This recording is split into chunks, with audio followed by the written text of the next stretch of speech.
ನಮಸ್ಕಾರಗಳು. ಇವತ್ತು ನಾಡು ಹಬ್ಬ ದಸರಾ ಪ್ರಾರಂಭ ಆಗ್ತಾ ಇದೆ ಮತ್ತು ಇವತ್ತು ಮೈಸೂರಿನಲ್ಲಿ ನಾಡಹಬ್ಬ ದಸರಾ ಉದ್ಘಾಟನೆ ಕೂಡ ಆಯಿತು. ಇವತ್ತು ಬೆಳಗ್ಗೆ ಮುಖ್ಯಮಂತ್ರಿಗಳದ್ದು ಉದ್ಘಾಟನಾ ಭಾಷಣ ಕೇಳ್ತಾ ಇದೆ. ಭಾಷಣದಲ್ಲಿ ಅವರೊಂದು ಉಲ್ಲೇಖ ಮಾಡ್ತಾರೆ. ಏನಂತಂದರೆ ಓಲೈಕೆ ರಾಜಕೀಯ ಯಾರಿಗೂ ಒಳಿತಲ್ಲ, ಇದರಿಂದ ನಷ್ಟನೇ ಹೆಚ್ಚಿಗೆ ಅಂತ ಅವರು ಮುಖ್ಯಮಂತ್ರಿ ಸಿದ್ದರಾಮಯ್ಯ ಹೇಳ್ತಾರೆ. ಯಾರಿಗೆ ಹೇಳ್ತಾ ಇದ್ದೀರಿ ಮಿಸ್ಟರ್ ಸಿದ್ದರಾಮಯ್ಯ? ನೀವು ಓಲೈಕೆ ಮಾಡ್ತಾ ಇರೋದು ಯಾರಿಲ್ಲಿ? ನೀವುಗಳು ಓಲೈಕೆ ಮಾಡ್ತಾ ಇರೋದು ಮೊದಲು ನೀವು ಅರ್ಥ ಮಾಡ್ಕೊಳ್ಳಿ. ಅದು ಇಡೀ ನಾಡಿನ ಜನತೆಗೆ ಗೊತ್ತಿದೆ ಯಾರಿಲ್ಲಿ ಓಲೈಕೆ ರಾಜಕೀಯ ಮಾಡ್ತಾರೆ ಅನ್ನೋದು. ಅದನ್ನೇನು ಹೇಳಬೇಕಾಗಿಲ್ಲ ಸ್ಪಷ್ಟವಾಗಿ ಯಾರಿಗೂ. ನೀವು 2ನೇ ಬಾರಿ ಏನು ಮುಖ್ಯಮಂತ್ರಿ ಆಗಿದ್ದೀರಿ, ಇಡೀ ಕರ್ನಾಟಕದಾದ್ಯಂತ ರಾಜ್ಯದ ಉದ್ದಗಲಿಗೂ ಬರೀ ಹಿಂದೂ ವಿರೋಧಿ ಧೋರಣೆ ಮುಂದುವರಿಸ್ತಾ ಇದ್ದೀರಾ ಸಿದ್ದರಾಮಯ್ಯ ಸರ್. ತುಂಬ ಸ್ಯಾಡ್ಲಿಂದ ಹೇಳಬೇಕಾಗ್ತದೆ, ಬರೀ ಹಿಂದೂ ವಿರೋಧಿ ಧೋರಣೆ. ಎಲ್ಲಿ ಭಾಷಣ ನೋಡಿದ್ರು ಹಿಂದೂ ವಿರೋಧಿ, ನಿಮ್ಮ ಏನು ಕೆಲಸ ಕಲಾಪಗಳು ನೋಡಿದ್ರು ಹಿಂದೂ ವಿರೋಧಿ, ಸ್ಟೇಟ್ಮೆಂಟ್ ನೋಡಿದ್ರು ಹಿಂದೂ ವಿರೋಧಿ. ಏನು ನಿಷ್ಠೆ ಮಾಡಿದ್ರೆ ಒಂದು ಸತಿ ಅದು ಜನರಿಗೆ ಹೇಳ್ಬಿಡಿ. ನೀವು ನಿಮ್ಮ ಸರ್ಕಾರ ಏನು ನಿಷ್ಠೆ ಮಾಡಿದೆ, ಕರ್ನಾಟಕ ಎಲ್ಲಿ ಬೈಬೇಕಂದಿರೋ ಅದು ಒಂದು ಸತಿ ಹೇಳಾದರೂ ಬಿಡಿ. ನೋಡಿ ಸರ್, ನಿಮಗೆ ನಿಮ್ಮ ಸರ್ಕಾರಕ್ಕೆ ಕೋಟಿ ಕೋಟಿ ದೇವಿ ದೇವತೆಗಳ ಶ್ರಾಪ ತಟ್ತಾ ಇದೆ. ಧರ್ಮಸ್ಥಳ ಮಂಜುನಾಥ ಸ್ವಾಮಿ ಶ್ರಾಪ ನಿಮಗೆ ತಟ್ಟಿದೆ. ದೈವ ಶಕ್ತಿಗಳ ಶ್ರಾಪ ನಿಮಗೆ ತಟ್ಟಿದೆ ಸಿದ್ದರಾಮಯ್ಯ ಸರ್. ಚಾಮುಂಡಿ ಬೆಟ್ಟ, ಚಾಮುಂಡಿ ತಾಯಿದು ಶ್ರಾಪ ನಿಮಗೆ ತಟ್ಟಿದೆ. ಗಣೇಶನ ಶ್ರಾಪ ನಿಮಗೆ ತಟ್ಟಿದೆ.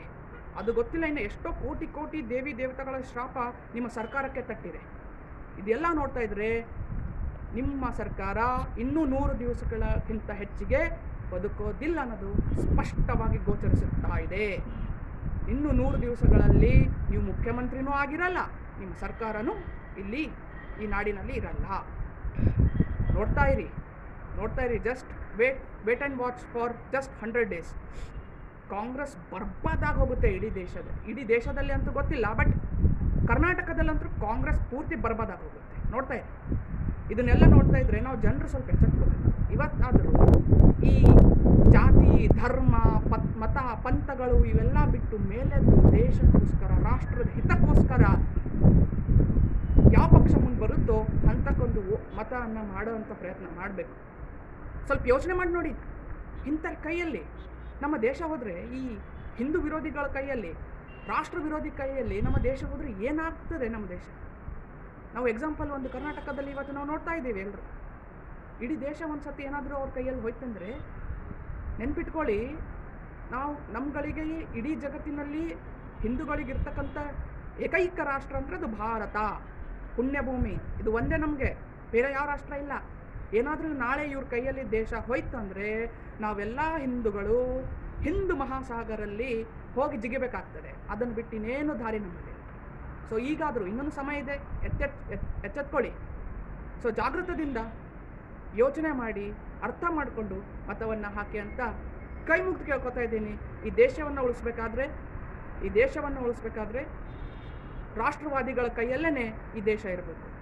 ಸೊ ಮತ್ತೊಮ್ಮೆ ತಮಗೆಲ್ಲರಿಗೂ ದಸರಾ ಹಬ್ಬದ ಹಾರ್ದಿಕ ಶುಭಾಶಯಗಳು. ಈ ಹಬ್ಬ ತಮ್ಮೆಲ್ಲರ ಜೀವನದಲ್ಲಿ ಸಂತಸ ತರಲಿ ಅಂತ ಪ್ರಾರ್ಥನೆ ಮಾಡ್ಕೊತೇನೆ. ನಮಸ್ಕಾರಗಳು. ಜೈ ಹಿಂದ್, ಜೈ ಕರ್ನಾಟಕ, ವಂದೇ ಮಾತರಂ.